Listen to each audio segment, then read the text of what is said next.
සභා වාර්තා පිළිගැන්වීම රජයේ මුදල් පිළිබඳ කාර්ක සභාවේ වාර්තාව එම කාර්ක සභාවේ සභාපති ගරු පාර්ලිමේන්තු මන්ත්‍රී ආචාර්ය හර්ෂද සිල්වා මහතා විසින් පිළිගැන්වීම. ගරු කතානායකතුමා මට විනාඩි 5ක් විතර දෙන්න කරුණාකරලා. රජයේ මුදල් පිළිබඳ කාර්ක සභාවේ ඕස්ට්‍රේලියාව වෙත ඇමරිකානු ජනපද ඩොලර් මිලියන 2.5ක ණය පියවීමේ ගනුදෙනුවේදී සිදු වූ සයිබර් අපරාධය ආශ්‍රිත වංචාව සම්බන්ධයෙන් රජයේ මුදල් පිළිබඳ කාර්ක සභාවේ වාර්තාව සභාවේ විශේෂ අවසරය ඇතිව ඉංග්‍රීසි භාෂාවෙන් පමණක් මම ඉදිරිපත් කරන අතර සිංහල හා දෙමළ භාෂා පිටපත් හැකි ඉක්මනින් ඉදිරිපත් කිරීමට කටයුතු කරමි.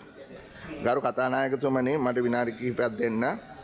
අපි යම්කිසි කාලයක් ගත්තා මේ වාර්තාව ඉදිරිපත් කරන්න. නොයෙකුත් කට්ටිය අපිට චෝදනා කරා පරක් වෙනවා කියලා. නමුත් අපිට පරිපූර්ණක වාර්තාවක් ඉදිරිපත් කරන්න අවශ්‍ය වුණා. සියලුම ගරු මන්ත්‍රීතුමන්ලාගේ එකඟතාවය මත. ඒක තමයි පාර්ලිමේන්තු ක්‍රමවේදය. අපි අතිශයින් සන්තෝෂ වෙනවා. කිසිම බෙදීමකින් තොරව සියලු මන්ත්‍රීන්ගේ එකඟතාවය මේට ලැබිලා තියෙනවා. ඒක අතවශ්‍යම ඉතාමත්ම අපහසු කාර්යයක්. කවදා හෝ කාර්ක සභාවක සභාපතිත්වයේ දරුව පුද්ගලයෙක් තේරුම් ගනි ලේසි වැඩක් නෙමෙයි. ඒ නිසා මම සියලුම මන්ත්‍රීන්ලාට ස්තුති වෙනවා. කාර්ය මණ්ඩලය ඉතාමත්ම වෙහෙසිලා වැඩ කරා. තිස්සේ වැඩ කරා. ඔවුන් සියලු දෙනාටම මගේ ස්තුතිය කාර්ක සභාව වෙනුවෙන්. මේකේ ප්‍රධාන නිගමනය වෙන්නේ ගරු කතානායකතුමනි මේ සයිබර් අපරාධයකට සම්බන්ධ වංචාවක් සිදුවෙච්ච බව පැහැදිලිව පේනවා. ඒ අනුව මහජන මුදල් වලින් ඇමරිකානු ඩොලර් මිලියන 2.5ක් හොරකම් කර බව අපිට මේකෙන් පේනවා. මෙම සයිබර් අපරාධය හා සබැඳි වංචාව සිදු කිරීම සඳහා අදාළ ආයතන තුළ කිසියම් අභ්‍යන්තර හවුල්කාරීත්වයක් හෝ කුමන්ත්‍රණයක් පැවතීද යන්න අපරාධ විමර්ශන ඇතුළු නීතිය බලාත්මක ක්‍රියාවලිය මගින් තීරණය කළ යුතුයි. අපිට පාර්ලිමේන්තුවේ දේ කරන්න බෑ. අපේ රෙමිට් එක එතනට යන්නේ නැහැ. අදාළ නිලධාරීන් තම ක්‍රියාවන්හිදී හුදෙක්ම නොදැනුවත්කම නොහැකියාව හෝ නොසැලකිලිමත්කම මත පමණක් කටයුතු කර තියෙනවාද කියලා තහවුරු කරගන්න වෙන්නේ එතන. දැන් මම කියවන්නම් විධායක සාරාංශය 2025 නොවැම්බර් සිට 2026 ජනවාරි දක්වා කාලය තුල මේක ඉංග්‍රීසියෙන් තියෙන්නේ මම මේක අන්ඔෆිෂල් ට්‍රාන්ස්ලේෂන් එක. ඕස්ට්‍රේලියානු ආපනයන මූල්‍ය ආයතනය ඒ කියන්නේ එක්ස්පෝර්ට් ෆයිනෑන්ස් ඕස්ට්‍රේලියාව වෙත සිදු කළ යුතු යම් ණය ආපසු ගෙවීමේදී සයිබර් අපරාධයකට සම්බන්ධ වංචාවක් හේතුවෙන් මහ භාණ්ඩාගාරයට ඇමරිකන් ඩොලර් මිලියන 2.5ක අලාභයක් සිදු විය. මෙහි ප්‍රතිඵලයක් ලෙස විදේශ ණය හිමියා වෙත හිඟ මුදල්ද ඇති විය. රජයේ මුදල් කාර්ක සභාව ස්ථාවර නියෝග 121 යටතේ රාජ්‍ය ණය සේවා කර්ණය පිළිබඳ සිය අධීක්ෂණ කාර්යයන්ට අනුකූලව මෙම කරුණ පිළිබඳ විමර්ශනය කළාය. කාර්ක සභාව අවස්ථා 4කදී රැස් වී නිලධාරීන් රැසක් සමග මෙම සිදුවීම් මාලාව සාකච්ඡා කළ අතර අදාළ ආයතන වලින් සවිස්තරාත්මක වාර්තා ලබා ගත්තා. මෙම අන්තර් ක්‍රියා සහ ලේඛන හරහා කාර්ක සභාවට ලබා දී ඇති තොරතුරු මත පදනම්ව කාර්ක සභාව විසින් හඳුනාගත් සයිබර් අපරාධ ආශ්‍රිත වංචාවට දායක වූ සිදුවීම් සහ සාධක මෙම වාර්තාව මගින් ඉදිරිපත් කරයි. යමක් කියන්න ඕනේ මේ අවස්ථාවේදී අපිට මුදල් අමාත්‍යාංශයේ ලේකම්තුමා ඇතුළේ සියලු නිලධාරීන්, මහ බැංකුවේ අධිපතිතුමා ඇතුළේ සියලු නිලධාරීන්, සර්ට් ආයතනයේ සභාපතිතුමා ඇතුළු සියලු නිලධාරීන්, නීතිපති දෙපාර්තමේන්තුවේ සම්පූර්ණ සහයෝගය ලබා දීපු බව.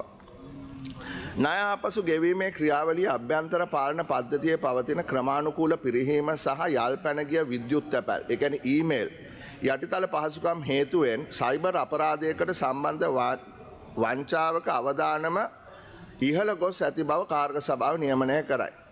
මේ හුදකලා අතපසුවීමක් නොව ආයතන කිහිපයක පාලන ක්‍රියාපටිපාටි සහ මෙහෙයුම් අසාර්ථකත්වයෙහි ප්‍රතිඵලයකි. අලුතෙන් පිහිනවන ලද රාජ්‍ය ණය කළමනාකරණ කාර්යාලය ඒ කියන්නේ Public Debt Management Office PDMO වෙත ණය ආපසු ගෙවීමේ කාර්යයන් සංක්‍රමණය කිරීමේ ක්‍රියාවලිය මෙහෙයවීම සඳහා పూర్ව නිශ්චිත විමර්ශන කොන්දේසි සහිත ලේඛනයක් නොමැතිවීම පවතින ක්‍රියාපටිපාටි සහ මෙහෙයුම් හිඩස් තවදුරටත් උග්‍ර කළ ප්‍රධාන පාලන අතුපසුවීමකි.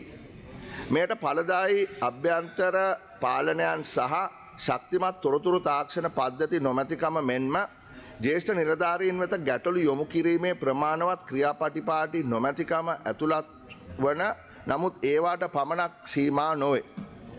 විදේශ ණය ආපසු ගෙවීමේ ක්‍රියාවලිය තුළ මෙම අඩුපාඩු ඓතිහාසිකව පැවති බව කාරක සභාව නිරීක්ෂණය කළ. තව විනාඩි 2යි. මෙම නිගමන මත පදනම්ව රාජ්‍ය මූල කළමනාකරණය එවැනි බරපතල අසාර්ථකත්වයන් නැවත ඇතිවීම වැළැක්වීම සඳහා තීරණාත්මක පියවර ලෙස ප්‍රධාන නිර්දේශ කිහිපයක් කාරක සභාව ඉදිරිපත් කරයි. සමස්ත විදේශ ණය ආපසු ගෙවීමේ ක්‍රියාවලිය පිළිබඳ ජාතික විගණන කාර්යාලය විසින් වහාම විශේෂ විගණනයක් සිදු කිරීම අත්‍යවශ්‍යය.